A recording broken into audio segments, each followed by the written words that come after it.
Hello guys and welcome back in my new video of civics which is from class 9th electoral politics chapter का नाम है। ये chapter number 3 है civics का। अब हम लोग रोड टू टर्म 2 कर रहे हैं, तो इसमें दो चैप्टर आ रहा है, वर्किंग ऑफ इंस्टीट्यूशन और electoral politics.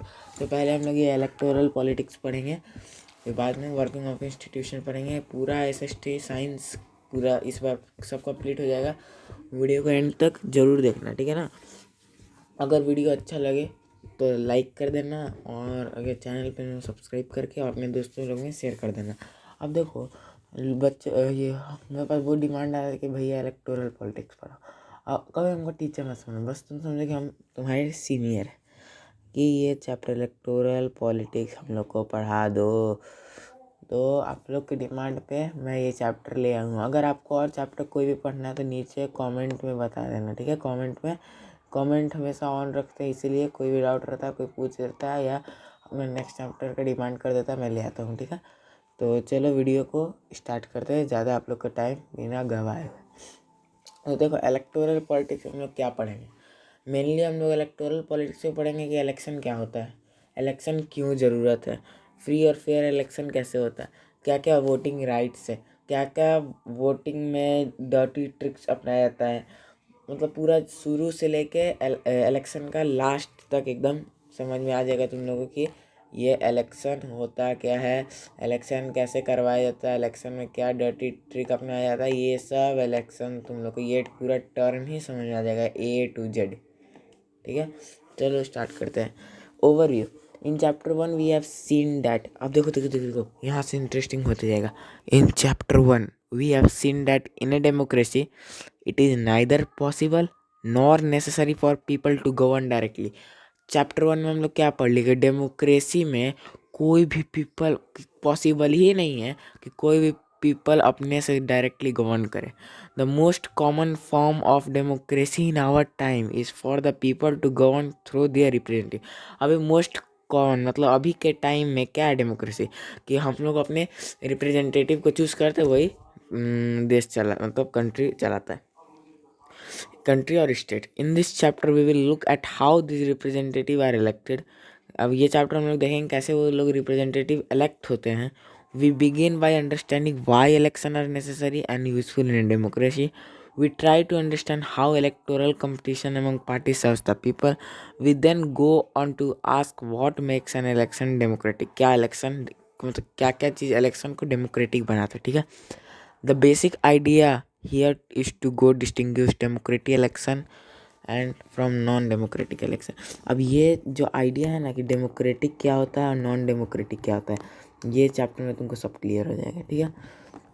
The rest of the chapter tries to assess election in India in the light of this yardstick. We take a look at each stage of election from the drawing of boundaries of different constituencies to the declaration of result. At each stage, we ask what should happen and what does happen in election. Towards the end of the chapter, we turn into an assessment of whether elections in India are free and fair. Here, we also examine the role of the Election Commission in ensuring free and fair election. अभी हम लोग chapter and होते होते हम लोग को समझ आ जाएगा फ्री एंड फेयर इलेक्शन कैसे होता है और जो इलेक्शन कमीशन है उसका क्या रोल रहता है फ्री और फेयर इलेक्शन में। तो ये था चैप्टर का ओवरव्यू, समझ में आया, ये था चैप्टर का ओवरव्यू। तो अब देखो अब हम लोग पढ़ते हैं नेक्स्ट कि वाई इलेक्शन, ठीक है, समझे साहब। अब देखो एक और बात बता देते हैं, ये जो अभी हम लोग इंट्रोडक्शन पढ़े हैं ये ज़्यादा इम्पोर्टेंट नहीं है, ये बस रहता है कि अगर तुम लोगों को मान लो कि चैप्टर का तुम लोगों को इंट्रोडक्शन ही नहीं पढ़ा है तो आगे पढ़ोगे तुम लोग को समझ में नहीं आएगा, इसलिए मैंने ये पढ़ा दिया ओवरव्यू। लेकिन ऐसे खुद से ही पढ़ लोगे तो हो जाएगा। और हाँ, मेरे पढ़ाने के बाद प्लीज़ एक बार ज़रूर पढ़ लेना, ठीक है। समझ में आया। देखो वाई इलेक्शन, अभी हम लोग एक स्टोरी पढ़ेंगे हरियाणा का, इसको डिलीट। अभी हम लोग हरियाणा का एक असेंबली इलेक्शन का स्टोरी पढ़ेंगे, ठीक है। हरियाणा नाम याद रखना, आ सकता है एग्ज़ाम में कि first time what assembly election in Haryana गोष्ठ, मतलब पूरा क्वेश्चन ही आ सकता है इस पर कि कौन हरियाणा में कौन सा तुम्हारा चीफ का नाम था, जो लीडर था, कौन सा वो ग्रुप बना, समिति बनाया था, कितने साल का था वो, और ये कब तक वो जब चीफ मिनिस्टर कब तक बना था, ये सब आ सकता है। तो ये पॉइंट ज़रूर, मतलब एक बार वाई इलेक्शन मेरा वीडियो देख लोगे तो अगर तुम नहीं भी पढ़ोगे, बिना मतलब पढ़ लेना जरूरी, अगर टाइम नहीं है तो एग्ज़ाम में लिख सकते हो। ऐसे अगर मान लो तुम्हारा 40 का पेपर है तो ये वीडियो को देख के तुम्हारा कम से कम नहीं तो 30+ आएगा, 30+, अगर तुम अच्छे से वीडियो पढ़ लिए तो, ठीक है। 30+, जिस मैं जो वीडियो पढ़ाता हूँ एक एक पॉइंट समझाता हूँ, ठीक है।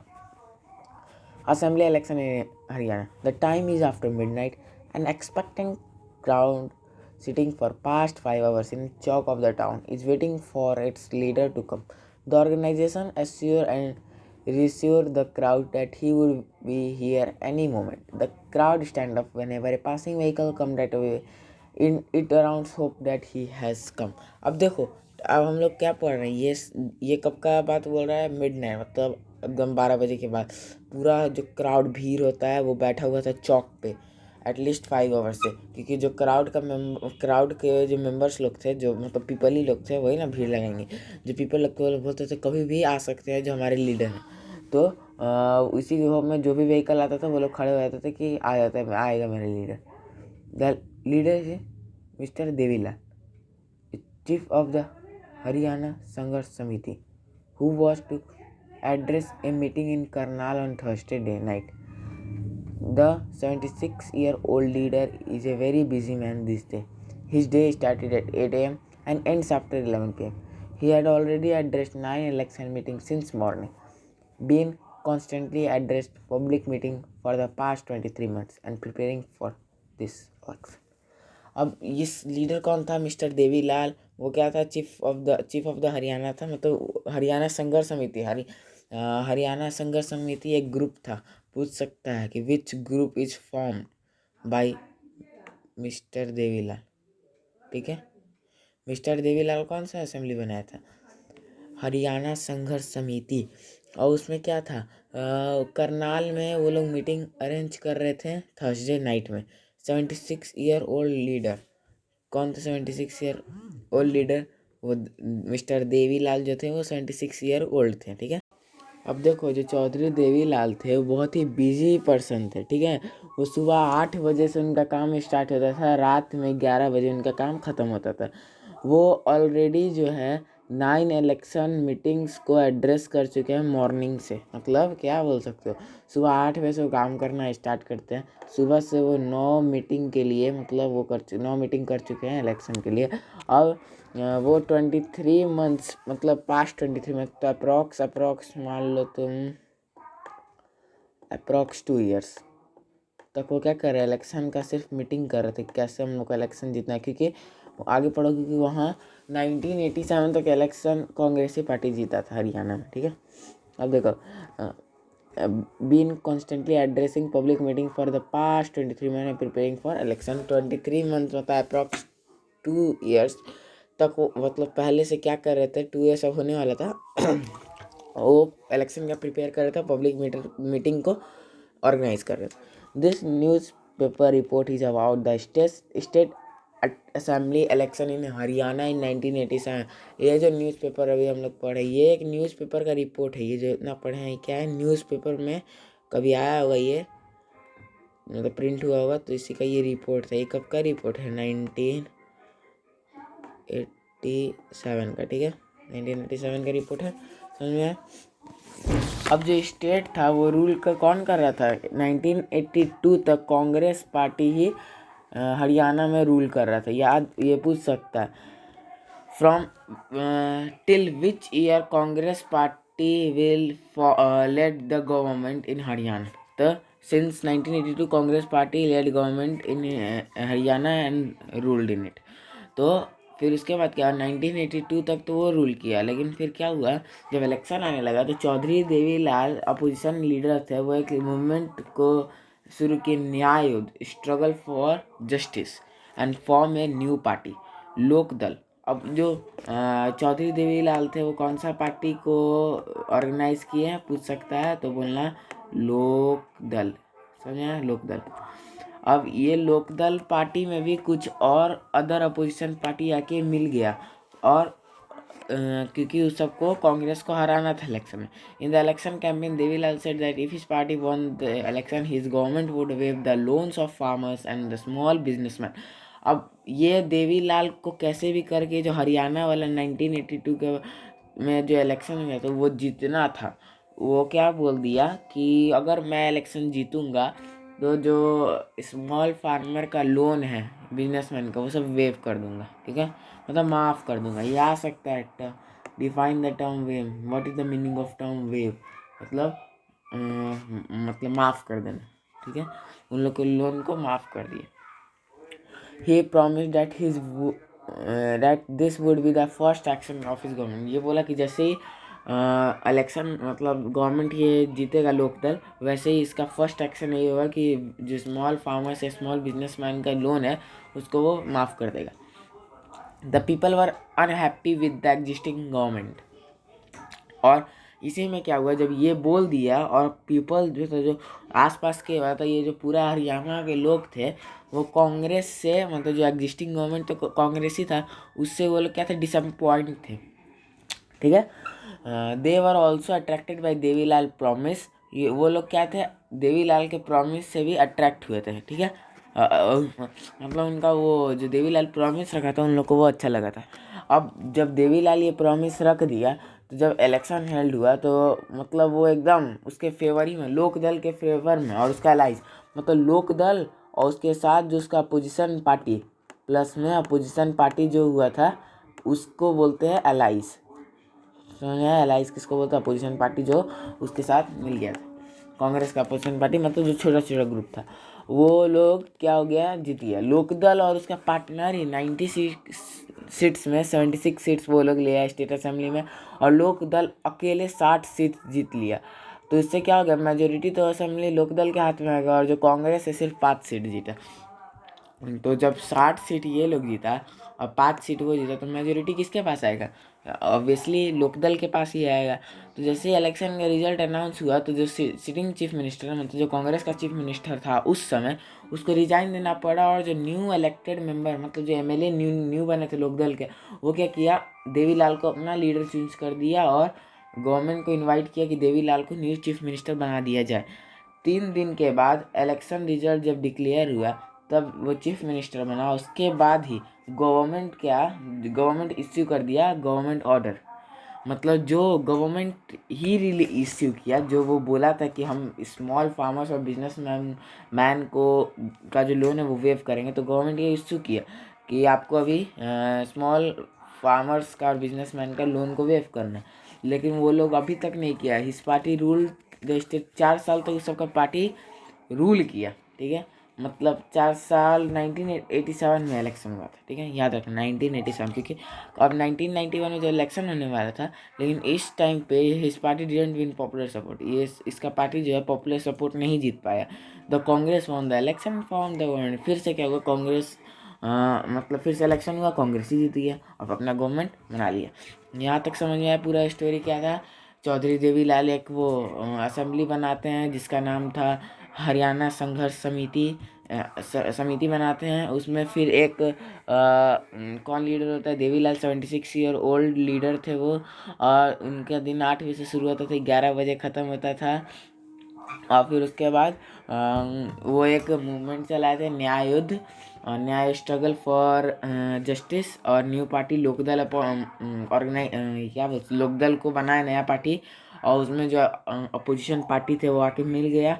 फिर देवीलाल जब उसका पार्टी इलेक्शन में होता है तो बोला कि जो हम प्रॉमिस करते हैं कि government would wave the loans of farmers and small businessman. अब जब लोकदल अकेले ही 60 सीट लाया और जो ये कांग्रेस पार्टी था सिर्फ 5 सीट लाया। उसके बाद जब देवीलाल को चीफ मिनिस्टर बना दिया गया तो गवर्नमेंट क्या किया, एक इश्यू किया गवर्नमेंट ऑर्डर कि आपको जो आप प्रॉमिस किए थे कि स्मॉल बिजनेसमैन को और फार्मर्स का लोन आप वेव कर देंगे वो करने के लिए। लेकिन देवीलाल 4 साल तक रूल किया। उसके बाद जब नेक्स्ट इलेक्शन आया तब जब देवीलाल का जो पार्टी लोकदल था उसको उतना सपोर्ट नहीं मिला, तो उसके कारण क्या हुआ, फिर कांग्रेस ही जीत गया और वही अपना गवर्नमेंट बना लिया। समझ में आया यहाँ तक? ठीक है, अब देखो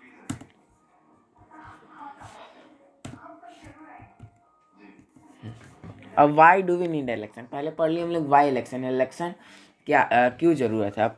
अब पढ़ेंगे why do we need election, कि हम लोग क्यों इलेक्शन जरूरी है। हम लोग पढ़े हैं कि क्यों इलेक्शन, पहले क्यों इलेक्शन चाहिए हम लोग। अब हम लोग पढ़ेंगे क्यों ही हम लोग को बस इलेक्शन चाहिए, इलेक्शन के अलावा और कुछ नहीं है कि जो हम लोग अपने कंट्री में करवा सके। अब हम लोग ये पढ़ेंगे। वो पॉइंट समझ में आए तो प्लीज़ लाइक का बटन दबा दे। इस वीडियो पे मैं 5 लाइक का एम करता हूँ, 5, सिर्फ 5, ठीक है। अब why do we need election, election take place regularly in democracy. कोई भी अगर डेमोक्रेटिक कंट्री है, डेमोक्रेसी है, वहाँ इलेक्शन हमेशा होता है। There are more than 100 country in the world in which election take place to choose people representative. Approx 100 से भी ज़्यादा कंट्रीज है वर्ल्ड में। 108 है या 108 है शायद, हाँ 108 या 18 है। इसमें से 100 से भी ज़्यादा पार्टी को इलेक्शन करवाता है, ठीक है, समझे, ठीक है। अब इलेक्शन करवाता है और पीपल जो अपने रिप्रेजेंटेटिव है उसको चूज़ करता है। We also read that election are held in many country that are not democratic. हम लोग ये भी पढ़ चुके हैं जो इलेक्शन है वो हेल्ड तो होता है, लेकिन डेमोक्रेटिक पार्टी में भी वो हेल्ड होता है, लेकिन कुछ डर्टी ट्रिक्स चैप्टर 1 में पढ़े थे। डेमोक्रेटिक पार्टी होते हुए भी इलेक्शन फ्री एंड फेयर नहीं हो रहा था, ठीक है। But why do we need election, लेकिन क्यों हम लोग को इलेक्शन का ज़रूरत है। Let us try to imagine a democracy without election. अब एक वर्ल्ड इमेजिन करो जहाँ इलेक्शन तो हो रहा है लेकिन डेमोक्रेसी नहीं है। वर्ल्ड मतलब डेमोक्रेसी है लेकिन इलेक्शन नहीं हो रहा है, ये वर्ल्ड है, ठीक है। A rule of the people is possible without any election if all the people can sit together every day and take all the decisions. But as we have already seen in chapter 1, this is not possible in any large community, nor it is possible for everyone to have the time and knowledge to take decision on all matters. अब देखो, अब people का rule करना possible ही नहीं है, मतलब हर कितना 135 करोड़ का आबादी है मान लो। अब चैप्टर 1 में हम लोग पढ़े थे कि अगर मान लो अरेंजमेंट कर भी दिया जाए सीट के लिए तो लोग के पास टाइम नहीं है कि वो आके करेंगे। कुछ लोग के पास टाइम नहीं है, अब उतना का कौन बात सुनेगा। तो इसलिए वो लोग क्या करते हैं, अपना एक रिप्रेजेंटेटिव को चूज़ करते हैं कि उनके बिहाफ पे वो बोलेगा। Therefore in most democracies people rule through their representative. तो मतलब हालांकि हर डेमोक्रेसी में ही पीपल जो है वो किसके तहत रूल करते, रिप्रेजेंटेटिव, मतलब रिप्रेजेंटेटिव को वो चूज़ करते हैं और वो पीपल्स का बात सुनते हैं और रूल करते हैं, ठीक है। Is there a democratic way of selecting representative without election. अब इलेक्शन के अलावा भी कोई डेमोक्रेटिक वे है जिससे इलेक्शन हो, मतलब जिससे रिप्रेजेंटेटिव को चूज़ किया जाए। Let us think of a place where representative are selected on the basis of age and experience, or a place where they are chosen on the basis of education and knowledge. अब एक world imagine करो जहाँ जो representative हम लोग नहीं choose कर रहे वो उसके एज और एक्सपीरियंस के और दूसरे में क्या है एजुकेशन और नॉलेज के बेसिस पे चूज किया जाए। There could be some difficulty in deciding on who is more experience और knowledgeable, but let us say that people can resolve this difficult clear such a place doesn't require election, but can we call this place a democracy. How do we find out if the people like their representative or not? How do we ensure that this representative rule as per the wishes of the people? अब देखो मान लो 2 category में बोला ना कि representative को अगर हम लोग चूज़ नहीं कर पाए तो एक एज और एक्सपीरियंस के हिसाब से और एक नॉलेज के हिसाब से। तो मान लो चूज कर भी लिए तो क्या हम लोग को पता है कि वो हम ही लोग के बात पे रूल, मतलब जो हम लोग बोलेंगे वही वो करेगा, जरूरी नहीं है। क्या उसको सारा बात पता है कैसे चलाया जाता है, क्या वो सही से रूल कर पाएगा। तो बहुत सारी डिफिकल्टी है। How to make sure that those who the people don't like do not remain their representative. अब वो भी हो सकता है कि जो रिप्रेजेंटेटिव बना उसको लोग ही नहीं चाहते हो कि ये बने। तो एक mechanism this require mechanism by people can choose their representative at regular interval and change them if they wish to do this. Mechanism is called election. Exam में बहुत बार आता है, मतलब मान लो ये तुमको 3 मार्क्स का क्वेश्चन में आराम से आ जाएगा, डिफाइन इलेक्शन। एंड अभी हम आगे पढ़ेंगे, इसमें एक और क्वेश्चन आता है define election and what the voters make choice in the election. लेकिन एक इलेक्शन तो आता ही है, अगर वो आया ना इलेक्शन में लिखना the mechanism by which people can choose their representative and by people can choose their representative at regular interval of time and change them if they wish to do. This mechanism is called election. क्या, एक बार और बोल, मेरे साथ बोलना. The mechanism by which people choose their representative. बोलो बोलो बोलो, जोर से बोलो. The mechanism by which people choose their representative at regular interval of time and change them if they wish to do. This mechanism is called election. याद हो गया सबको? एक बार और बोलो. The mechanism by which people can choose their representative at regular interval of time and change them if they wish to do so. This mechanism is called election. सबको याद हो गया? तो नीचे कमेंट पे लिख देना यस. ठीक है.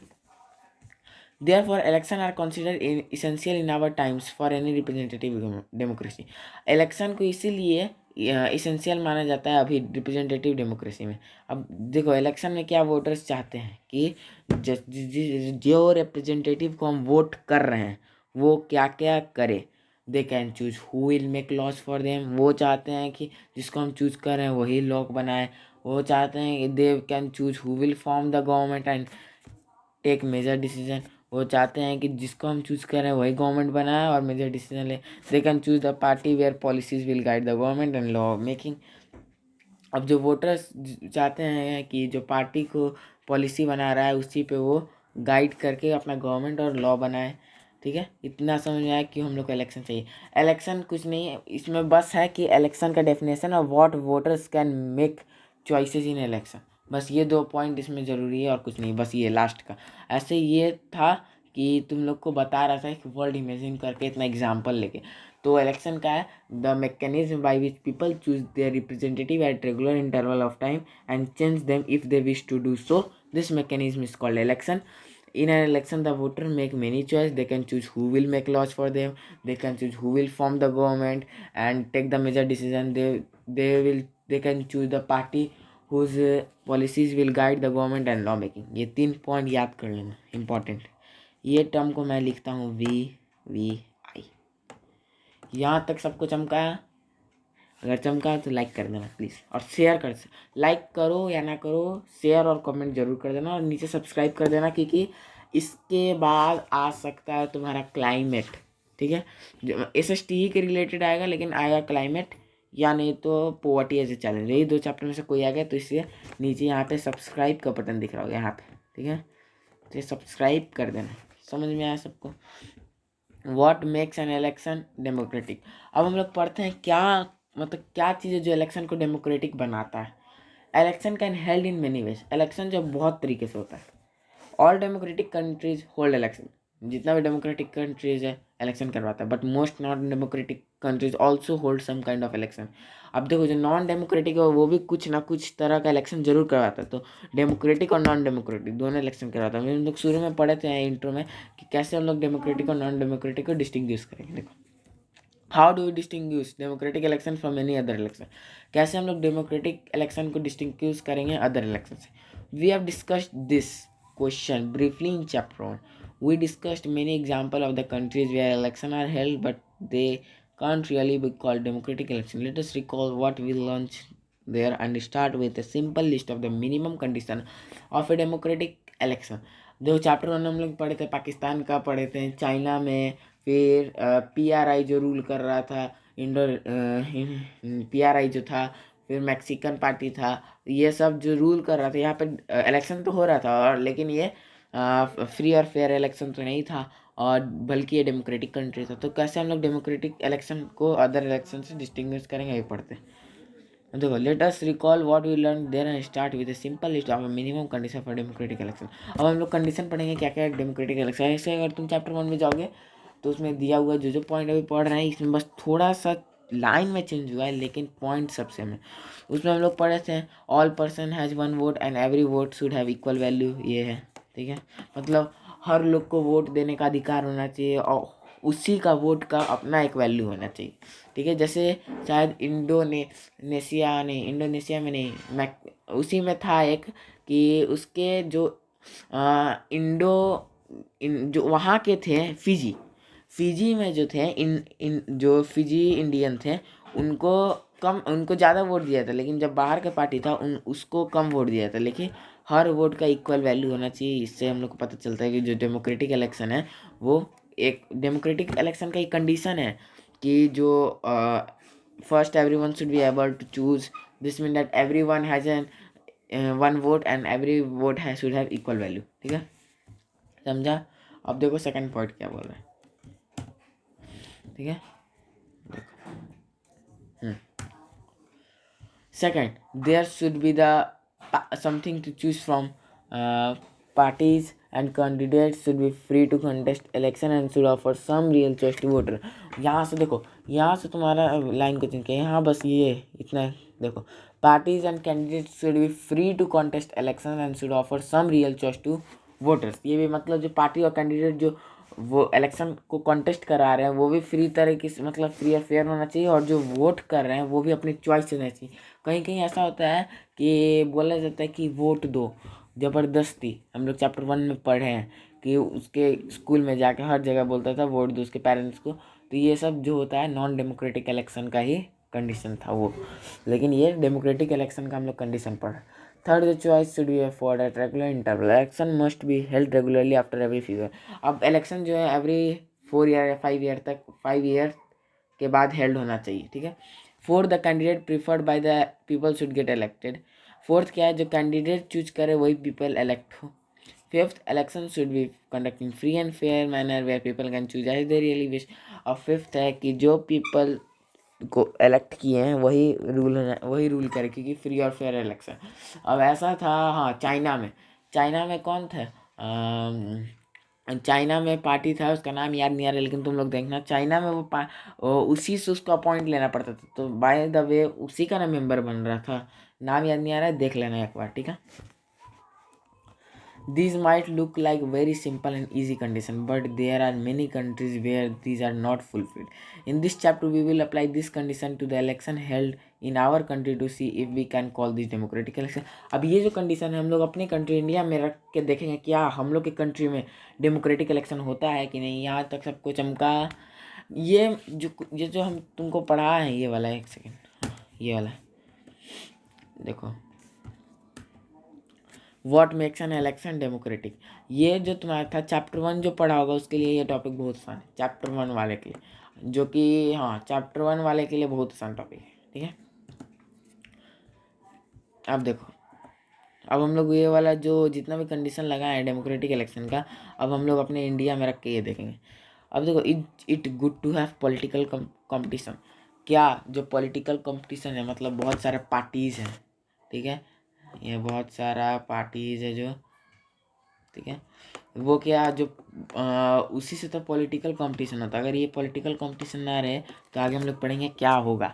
तो ये वाला टॉपिक थोड़ा इंटरेस्टिंग है, अगर अच्छे से पढ़ोगे तो थोड़ा इंटरेस्टिंग लगेगा, लेकिन अच्छा है, ये वाला होना ज़रूरी था कि क्या पॉलिटिकल कंपटीशन होना ज़रूरी। इतना पार्टी है, बीजेपी, कांग्रेस, आम आदमी पार्टी, ये सब जितना भी पार्टी है, क्या ये सब अगर नहीं होता, सिर्फ कांग्रेस या सिर्फ बीजेपी या सिर्फ कोई भी पार्टी होता और उसका कोई अपोजिशन पार्टी नहीं होता, तो क्या वो अच्छे से रूल करता। देखो, election are thus all about political competition. Election क्या है, कुछ नहीं है, जितना पॉलिटिकल कंपटीशन हो रहा है उसी को इलेक्शन बोल रहा है। The competition takes various form, the most obvious form is the competition among political parties. At the constituency level, it takes the form of competition among the several candidates. If there is no competition, election will become pointless. अगर ये politics में competition ना हो तो जो election होता है वो पॉइंटलेस हो, कोई फ़ायदा नहीं है इलेक्शन का, वही पार्टी ही रहेगा चाहे तुम कितना भी इलेक्शन करवा लो। But it is good to have political competition. क्या पॉलिटिकल कंपटीशन होना गुड है। Clearly an electoral competition has many demerits. मतलब इलेक्टोरल पॉलिटिक कंपटीशन का डिमेरिट्स तो बहुत है। It creates a sense of disunity and factionalism in every locality. You would have heard of people complaining of party politics in your locality. Different political parties and leaders often level allegation against one another. अब देखो, अपने आस ही पड़ोस में, तो अपने जहाँ तुम रहते हो वहीं सुनोगे ये पार्टी अच्छा है, वो पार्टी अच्छा है। अब जो अपोजिशन पार्टी है वो दूसरे पे एलिगेशन लगाती है कि ये काम गलत किया वो लोगों ने। इतना तो न्यूज़ पे बताता है, मतलब वही सब parties and candidate often use dirty tricks to win election. अब जो पार्टीज है वो लोग क्या करते हैं, डर्टी ट्रिक्स अपनाते हैं इलेक्शन जीतने के लिए, ठीक है। Some people say that this pressure to win electoral fight doesn't allow sensible long-term policies to be formulated। कुछ कुछ पीपल तो ये कहते हैं कि जो प्रेशर है इलेक्टोरल फाइट जो हो रहा है ये सेंसिबल है ही नहीं, लॉन्ग टर्म पॉलिसी है ही नहीं। Some good people who may wish to serve the country do not enter this arena, they do not like the ideas of being drag to unhealthy competition. अब जो good people है वो चाहते हैं कि कंपटीशन हो, लेकिन इतना भी नहीं, अब जो इलेक्शन जीते उसके लोग में सब रहे कि हाँ सही है वो जीता है, लेकिन अब अगली बार वो लोग भी प्रैक्टिस करके हम लोग जीते हैं। अगर वो अच्छा काम करती है तो वही पार्टी अगली बार जीतेगी, जो जितना अच्छा काम करता है वो पार्टी जीतता है। ये गुड पीपल बोलते हैं, लेकिन जो ऐसे जो लोग होते हैं वो बोलते हैं कि ये पार्टी वैसे किया ऐसे किया, ठीक। Our constitution makers were aware of this problem, yet they opted for free competition in election as they way to select our future leader.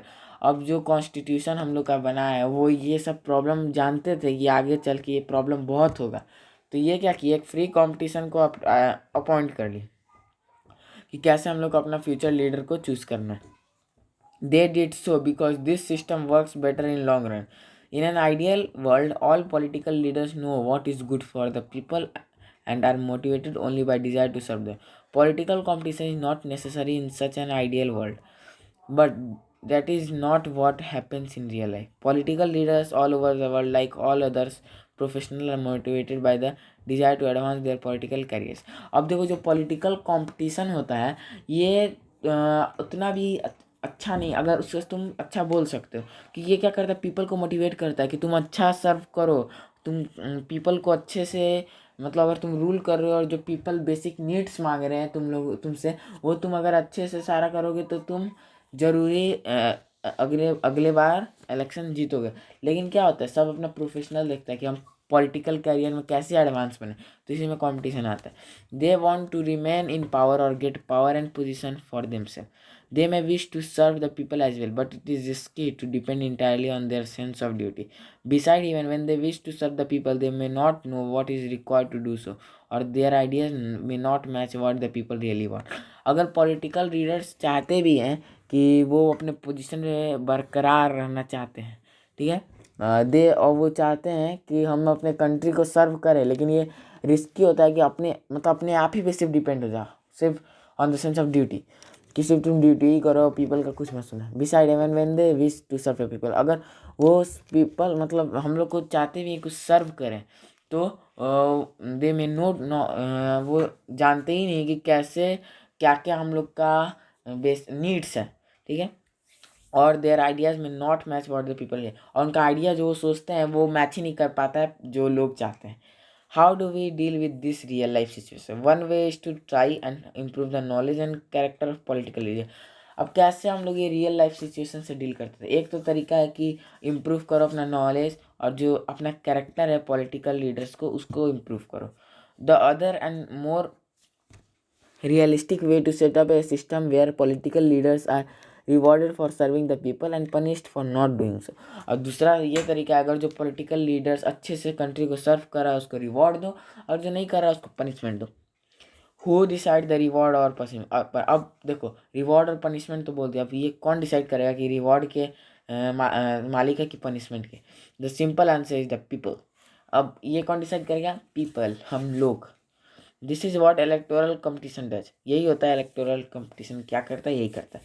Regular electoral competition provide incentives to political parties and leaders. They know that if they raise issues that people want to be raised, their popularity and chances of victory will increase in the next election. But if they fail to satisfy the voters with their work, they will not able to win again. अब देखो जो regular electoral competition होता है वो क्या करता है, political parties को वो पॉलिटिकल पार्टीज चाहते हैं कि हम कुछ कुछ इश्यू जो है पीपल्स के लिए रेज करें, जो पीपल रेज करें इश्यू गवर्नमेंट के लिए, उसको वो लोग चाहते हैं कि हम सॉल्व कर दें। लेकिन वो सोचते हैं कि अगर हम सॉल्व कर दिए हम लोग का जो विक्ट्री का चांस है वो तो इंक्रीज हो जाएगा। अगर हम लोग फेल हो गए, वोटर्स का जो जो वो लोग बोल रहे हैं वो हम सेटिस्फाई नहीं कर पाए उनका नीड्स, तब वो हम लोग को हरवा देंगे नेक्स्ट इलेक्शन में, ठीक है। They will not able to win again. तो उन लोग को ये डर भी बना रहता है, ठीक है। अब देखो, so if a political party is motivated only by desire to be in power, even then it will be forced to serve the people. This is a bit like the way marketed work. Even if a shopkeeper is interested only in his profit, he is forced to give good services to customer. If he doesn't, the customer will go to some other shop. अब देखो, ये एक example से बताया, अगर जो shopkeeper है वो अपना ही प्रॉफिट देखेगा तो उसका दुकान नहीं चल पाएगा, लेकिन वो अपना प्रॉफिट के साथ अगर कस्टमर का भी प्रॉफिट देख रहा है तो उसका जिसका जो शॉप है वो बहुत मतलब बहुत अच्छा होगा। तो ऐसे ही पॉलिटिकल पार्टी में, अगर पॉलिटिकल पार्टी अपना प्रॉफिट भी देख रहा है और साथ में जो पीपल उनका ही प्रॉफिट देख रहा है, तब तो वो जीतेगा। लेकिन अगर वो सिर्फ अपना फ़ायदा देख रहा है तब वो जरूर हारेगा। Similarly, political competition may cause divisions and some ugliness, but it finally helps to force political party and leaders to serve the people. अब पॉलिटिकल कंपटीशन ही फोर्स करता है कि तुम पीपल्स के लिए कुछ काम करो। अगर पॉलिटिकल कंपटीशन नहीं होता तो कोई भी पार्टीज पीपल के लिए सर्व करते ही नहीं, क्योंकि उनको डर लगा रहता है कि कहीं वो पार्टी मत जीत जाए, हम हट जाए। सिर्फ पॉलिटिकल कंपटीशन। तो is it good to have political competition? Yes, because of the ये तुमको हम आंसर लास्ट में बताएंगे ये चैप्टर के एंड कि why it is good to have a political competition, ठीक है, समझे। अब देखो, what is our system of election, क्या हम लोग का सिस्टम है इलेक्शन का। Can we say that Indian election are democratic, क्या हम लोग कह सकते हैं कि इंडियन का जो इलेक्शन है वो डेमोक्रेटिक है। To answer this question let us take a look at how elections are held in India. अब देखो कि इंडिया का कैसे इलेक्शन होता है, लोकसभा एंड विधानसभा असेंबली। एक सेकेंड पेन निकाल लें। लोकसभा होता है, Vidhan Sabha are held regularly after every 5 year. अब इलेक्शन जो लोकसभा का इलेक्शन होता है, राज्यसभा का इलेक्शन होता है, मतलब विधानसभा का तो वो क्या होता है, हर 5 साल में इलेक्शन हेल्ड होता है। After 5 year the term of all the elected representative come to an end, the Lok Sabha और Vidhan Sabha stand dissolve, election are held in all constituency at the same time, either on the same day और within a few days. This is called a general election. अब देखो, लोकसभा और विधानसभा का जो election है उसी दिन होता है, यानी तो कुछ थोड़ा दिन बाद होता है, लेकिन जरूर होता है। और जो पिछला जो कॉन्स्टिट्यूंसी है वो एंड पे आ जाता है, तो इसको बोलते हैं जनरल इलेक्शन। तो what is general election? The election which we taken Lok Sabha and Vidhan Sabha elections are held in same time, either on same day or within a few days. This is called general election. Sometimes election is held only for one constituency to fill the vacancy caused by death or resignation of a member. This is called a by election. In this chapter we will focus on general election. अब देखो, what is by election? In the case the ruling party का अगर कोई the member of ruling party death और resignation, मतलब वो death दे दे या resign दे दे, तो उसका पोस्ट भरने के लिए बाई इलेक्शन करवाया जाता है। तो आ सकता है what is by election, general election भी, बाई इलेक्शन भी आ सकता है। तो जनरल इलेक्शन जो हेल्ड होता है लोकसभा विधानसभा में सेम टाइम या थोड़ा दिन बाद, उसको जनरल इलेक्शन बोलते हैं। और जो election sometime election is held only for one constituency to fill the vacancy caused by death और resignation of one member of a member, this is called by election, ठीक है। अब ये जो अभी हम लोग जितना भी ये चैप्टर में लोग क्या फोकस करेंगे, जनरल इलेक्शन। देखें अब दिया, in this chapter we will focus on general election, ठीक है। एक और चीज़ बता दो, ये पार्ट 1 हो सकता है कि अगर चैप्टर ज़्यादा बड़ा हो गया, एक्शन दिखा देते तुम लोग कितना बड़ा है, तुम लोग भी बोलोगे कि नहीं दिखा सर। देख लो कहाँ तक ये चैप्टर, देखते जाओ देखते जाओ। देखो ये चैप्टर कितना बड़ा चैप्टर है, पार्ट 2 में ख़त्म हो जाएगा। पार्ट देखो 51 पेज नंबर तक है, अभी हम लोग 38 में। तो ये चैप्टर, ये जो अभी पार्ट 1 है, इसमें शायद तुम्हारा यहाँ तक हो सकता है, बता देते हैं।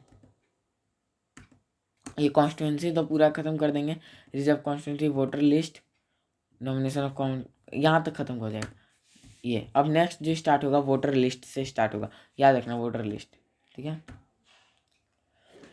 अब देखो, electoral constituencies, you read about the people of Haryana electing 19 MLA। अब देखो, जो हम लोग जानते हैं कि जो पीपल है हरियाणा को 90 MLA को इलेक्ट करवाते हैं. You may have wondered how they did that. Did every person in Haryana vote for all the 90 MLA? You perhaps know that this is not the case. In our country, it is followed by an area based on the system of representation. The country is divided into different areas for purpose of election. These areas are called electoral constituencies. The voter who live in the area elect one representative. अब देखो जो हरियाणा में है क्या 90 MLA को elect करवाया जाता है. अब जो क्या ऐसा हो सकता है एक ही बार में हर पर्सन क्या करता है 90 MLA को वोट देता है क्या. तो देखो जो हम लोग का ये country in our country we follow an area based system of representation. हम लोग के कंट्री में क्या एरिया बेस्ड रिप्रेजेंटेशन होता है. मतलब अगर मान लो कोई हरियाणा देख रहा है, कोई जम्मू कश्मीर देख रहा है, वैसे वहाँ पे ये ये गवर्नर का रूल है. मान लो कोई बिहार देख रहा है, महाराष्ट्र देख रहा है, ठीक है, यूपी देख रहा है. तो हम लोग के क्या होता है in our country area based system of representation is followed. This the country is divided into different areas for purpose of election. This is called electoral constituency. The voter who live in an area elect one representative. अब जो voter मान लो UP का जो voter है वो एक representative को choose करता है, हरियाणा का जो वोटर है वो एक रिप्रेजेंटेटिव को चूज करता है, ऐसे ही. ठीक है, इसको क्या बोलते हैं इलेक्टोरल कॉन्स्टिट्यूएंसीज. ठीक है. For Lok Sabha election, the country is divided into 543 constituency. लोक सभा इलेक्शन के लिए कितना कॉन्स्टिट्यूंसी में डिवाइड होता है 543. इसको तुम ऐसे ही याद कर सकते हो 11 5 4 8 3 9 ऐसे याद कर सकते हो 543. 3-4 बार बोलो कि लोकसभा में 543 कॉन्स्टिट्यूंसी डिवाइड होता है लोकसभा इलेक्शन के लिए. The representative elected from each constituency is called a member of parliament. अब each constituency में 543 constituency, अब हर constituency से एक representative elect होता है, उसको बोलते हैं MP, member of parliament. One of the feature of a democratic election is that every vote should have equal value. This is why our constitution requires that each constituency should have a roughly equal population living within. Similarly, each state is divided into a specific number of assembly constituencies. In this case, the elected representative is called the MLA and each parliamentary constituency has within it several assembly. अब देखो हम लोग के state में क्या है specific number of assembly constituency. मतलब देखो लोकसभा के लिए 543 कॉन्स्टिट्यूंसी है, हर एक स्टेट में कॉन्स्टिट्यूंसी होगा असेंबली कॉन्स्टिट्यूंसी. अब जो हम इन दिस केस क्या होता है जो इलेक्टेड रिप्रेजेंटेटिव रहता है वो क्या कहलाता है MLA, member of legislative assembly. Elective representative को बोलते हैं एमएलए. अब जो हर पार्लियामेंट्री कॉन्स्टिट्यूंसीज है वो उसके असेंबली के अंतर्गत ही रहता है. The same principle applies for panchayat and municipal election. Each village or town is divided into several wards that are like constituencies. Each ward elect one member of the village or the urban local bodies. Sometimes these constituencies are counted as seat for each constituencies represent one seat in the assembly.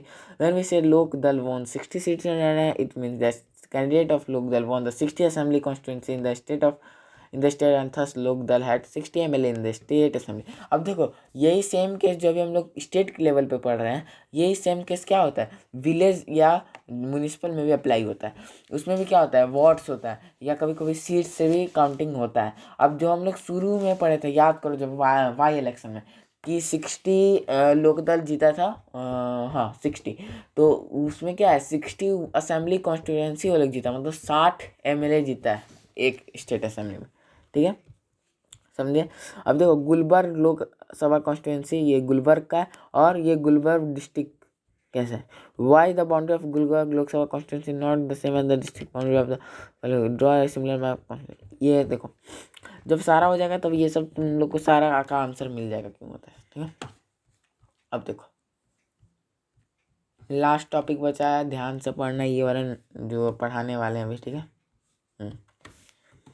अब देखो reserve constituency last topic. उसके बाद voter list तुम लोगों का next part में खत्म होगा. 2 पार्ट में जाएगा, वीडियो 40-40 मिनट से ऊपर ही रहेगा क्योंकि ये चैप्टर हार्ड है, थोड़ा हार्ड है. अगर पढ़ लोगे तो हो जाएगा. तो ये पढ़ लो. उसके बाद अगर तुम लोग को ये अच्छा लगेगा तो प्लीज़ सब्सक्राइब कर देना. इस पे मैं गोल करता हूँ कि 5 सब्सक्राइबर बढ़े. 5 सब्सक्राइबर एंड 5 लाइक यहाँ पे लिख देते हैं. 5 सब्सक्राइबर और 5 लाइक. और 5 शेयर भी होना चाहिए। 5 लोग को शेयर करोगे, अगर हम देखेंगे अगर 5 लोग जो भी शेयर करेगा उसका नाम हम अपने वीडियो में लेंगे, ठीक है। हमको पता चल जाएगा जो जो शेयर करेगा उसका नाम मेरे पास आ जाएगा, और कितना शेयर किया वो भी आ जाएगा, तो उसका नाम। और नीचे हो सके तो कमेंट पे लिख देना ताकि हमको कंफर्म हो जाए कि तुम लोग शेयर किए हो या सब्सक्राइब किए हो। जो भी करना कमेंट पे एक बार लिख देना ताकि हमको पता चल जाए, तो अपने वीडियो में नाम जरूर ले लेंगे, ठीक है। अब देखो रिजर्व कॉन्स्टिट्यूंसी, हम लोग का जो our constituency entitles every citizen to elect his representative and to be elected as a representative. The constituency makers, however, we were worried that in an open electoral competition, certain weaker section may not stand a good chance to get elected to the Lok Sabha and the state legislative assembly. They may not have the required resource, education, and contest and win election against others. Those who are influential and resources may prevent them from winning election.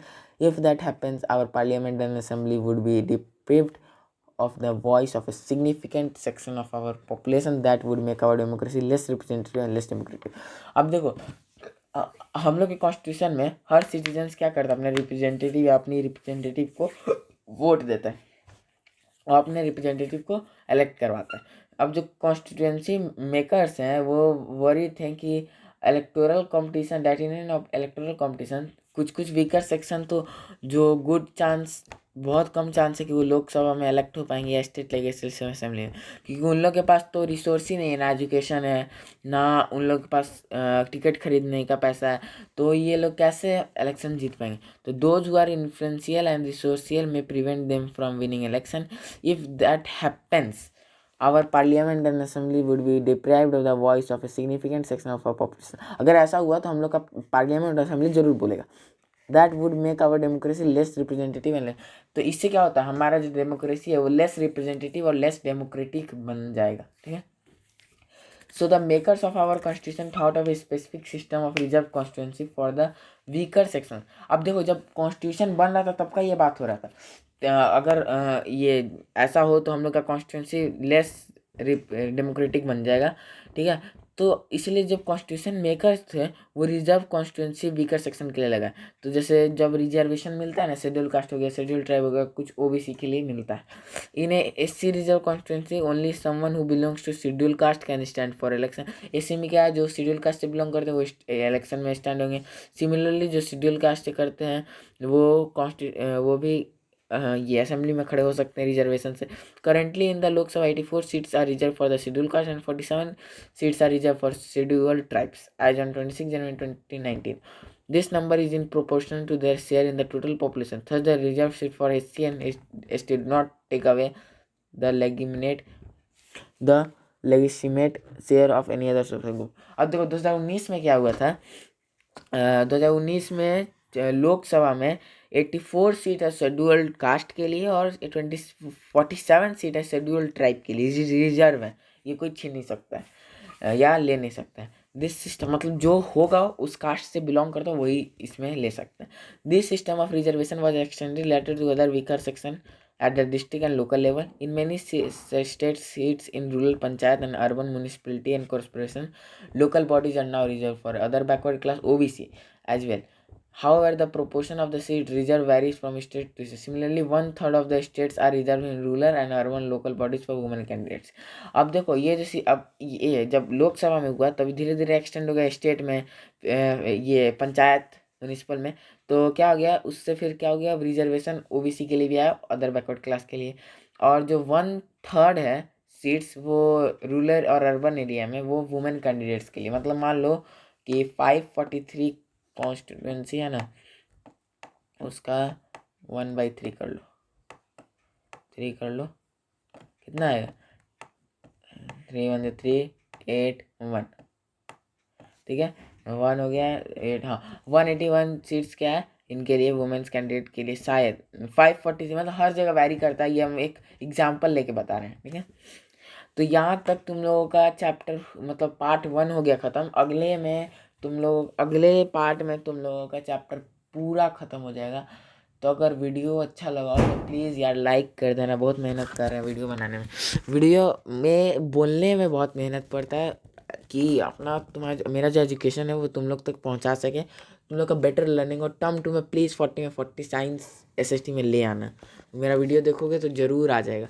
तो अपना like कर देना, share कर देना, नीचे subscribe का button होगा वो भी दबा देना, बेल आइकन होगा उसको ऑल पे सेट कर देना, और शेयर करना। 5 लाइक, 5 सब्सक्राइब, 5 शेयर, 5 कमेंट जरूर होना चाहिए। 5 का सारा पे है, तो प्लीज़ कर देना। और अगर कुछ भी डाउट होगा तो पूछ लेना, नेक्स्ट पार्ट में बता देंगे। वोटर लिस्ट से नेक्स्ट पार्ट, और पीछे का एक बार वीडियो जरूर देखना फ्लैशबैक।